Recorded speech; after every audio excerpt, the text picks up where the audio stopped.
Hey guys, Claire Cantro here again with Spread the Well. I am continuing my stretch video seminar. No idea what number video this is, but I will know when I go to post it. And we've kind of covered a few different topics in the world of should we or should we not be stretching. One group we talked about, a group with a very dense, tight connective tissue, fascial envelope that right now just needs to table stretching. What they need to be doing is mobilization, soft tissue mobilization, connective tissue mobilization, with percussion guns, foam rollers, trigger point release balls of any sort, rebounder, or wave board, anything that promotes rebounding and resonance of the tissue. Okay. On the other hand, we have another group who also needs to table stretching, arguably for good, and that's the group that falls into the connective tissue dysplasia spectrum. These are the people that can throw a leg up and get a leg across, and they're super mobile, but yet they feel that need to kind of get that in-range stretch. And what that group actually truly needs is stability. Okay. And it's hard to fathom that our body's telling us some specific thing that it needs, and that the message is maybe a little bit faulty, but that is the nature of what it means to be a human being. We get interpretations all the time by our nervous system of something, and it triggers some response to that thing we experience in our environment, and it's not always the correct thing that we need. So it's important to recognize that. So what I want to get into in this video is the group of individuals who probably, based on their connective tissue, they're not hypermobile, they're not too tight, and may actually benefit in specific situations from stretches and stretching. A long time ago when I was a young athlete, like stretching looked like we would get in a circle and bend over and touch our toes, or if we could touch our toes, and hold it for a 5 to 10 second count, right? That is not going to do anything. And also arguably children are, their connective tissue is nice and elastic and mobile, right? We're not necessarily needing a 5-second hamstring stretch. Okay. Sorry to the coaches out there.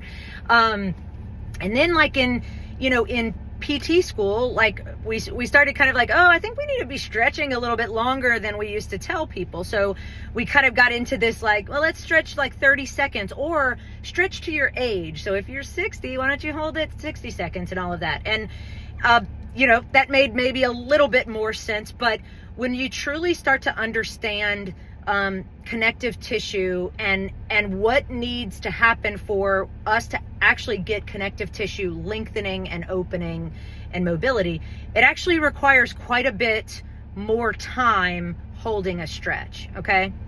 So in the myofascial world, the goal is very low load, long duration holds and stretches. So when I am giving any person a stretch to do as part of their home program, it is a very specific person and it is a very specific type of stretching. So we are retiring the 3 sets of 30 seconds, the 3 sets of a minute, all of that kind of stuff. And we're switching more into a low load, long duration hold. Okay. So what that looks like is more like a 3 to 5 minute hold in a particular stretch.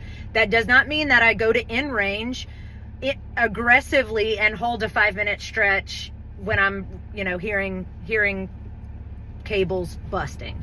What it actually means is that you sink into a stretch until you get to that first barrier, that first time you feel like, okay, I feel a good pull, right? A good productive pull in that muscle. And then you just sit in that. And as your muscle starts to feel like it's opening up a little bit and it's loosening up a little bit, then you kind of sink deeper into that stretch.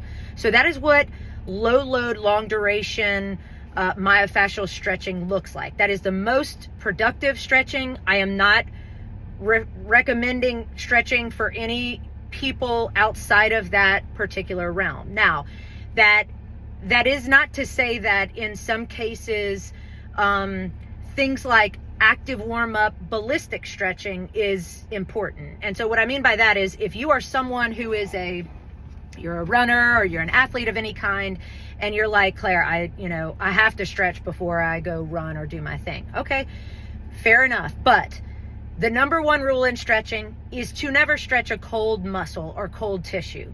So what I would suggest, if you're not already doing this, if you're determined to get a good stretch before your run, is an active warm-up. So, ballistic type movements, jumping jacks, high knees, butt kicks, leg kicks, long leg kicks, any of those things that are generating not only connective tissue, firing and opening and closing, but lots of circulation and warming up of the tissue, where then your tissues now will be more responsive to lengthening, if that is your goal, right? And I say if that is your goal, because there are lots of times where someone is given stretches to do because their tissue feels too tight, and their tissue and their connective tissue is not shortened, but their tissue is tight because their nervous system is telling the tissue to have a little bit of increased tone. Okay, we're going to get into that in the next video, but I want you to kind of think about stretching. Are you doing it? Why are you doing it? What your goal is, and maybe start switching gears and creating a little space in your self-care program that looks a little bit more like myofascial stretching than some quicker tissue response. Okay, thanks.